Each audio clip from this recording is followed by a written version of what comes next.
What's our linebacker depth going to look like? Well, this is the thing. I thought Keanu Neal would be back by then.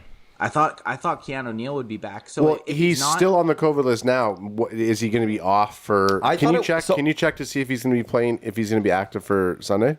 Because the main thing with our linebacking depth right now is Keanu Neal can replace Jalen Smith for almost every play. And if you can get Jalen Smith off the field, I think that's a great thing. Here's the thing: we don't really care about looking at stats, Ad. So this is tough for me to right. No, but all you have to do is cite Keanu Neal COVID list for Sunday. I am. He's on it. I don't know when. I don't know if we don't know if he's going to be off of it or if he's. I'm assuming because he's still on it. Let's hope he is. Let's hope he is. So him and LVE can control the middle, and Jalen Smith can cheer from the sideline. It says that's what we need. It says he's likely going to miss this game. That was last game. No, at least. It says Keanu Neal will be out for Monday Night Football against the Eagles and is likely to miss the October 3rd game against the Panthers. Wow. So it's just because it's so close. He's got Monday night and a Sunday night game.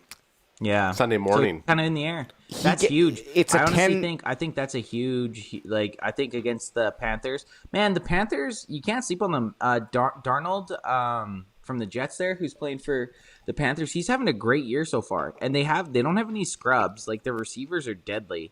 DJ Moore and Robbie Anderson, those guys are good wide receivers. They're way better than any of the wide receivers we face, minus the Bucs. So I mean, that's two other teams. But they have some good wide receivers. You need any defense, as much defensive help as we can get. Yeah, but you're forgetting about one. Actually, you're forgetting about three key components to this game. Mm-hmm. Dakota Rain. Mm-hmm. Dak baby. Zeke baby. And TP20. Hey, what about this one? Yeah, I think that we need to come out as hard as we did with the Philly game. And we gotta shove it down their throats as fast as possible. I know running games can be boring, but I will watch it. Our two running backs. Oh gosh, yes, absolutely. 5.5 average all day long and pulse everywhere. Yeah, you know what? I'm wearing my 21 on Sunday. If you're not, I'm wearing my 21 on Sunday. You guys gotta go 21-20. We're doing an RB1 RB2 combo on Sunday. You have to. We 100% we have to. So we're 26-0 under Dakota Rain running a run. When the running backs run more than he throws, running more than throws. How do you go against that? You got to just keep using that. I mean, do you think that they actually look at? Do you think that they hear the stats and be like, yeah, okay, or what do you think? Does that hope?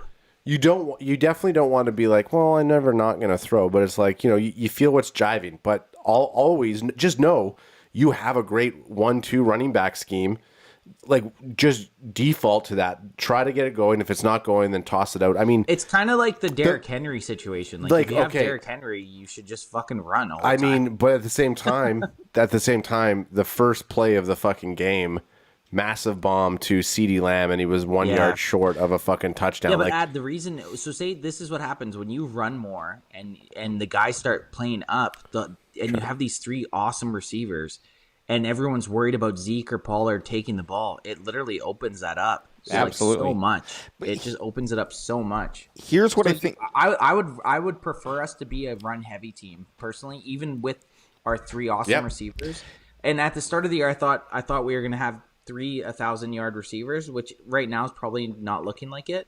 But who gives a fuck? I don't give a fuck how many yards anyone has as long as we keep stacking wins. Yeah, and sorry, we were looking at that. The first game kind of hinted at like, okay, look, and we were jacked up about Dak's numbers in that game.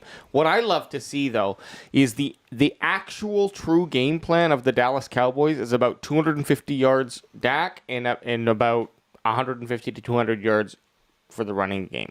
I love that. It's not a slow pace, but it's a controlled pace.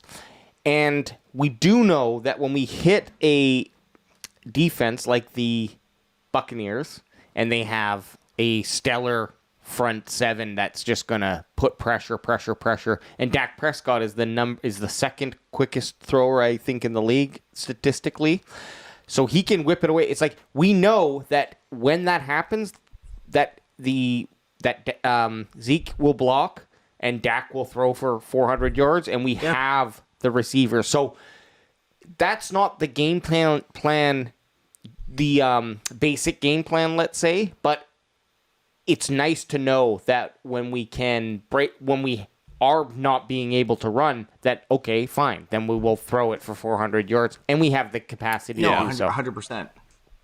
Where are you going, Anth? You going to go take your clothes off?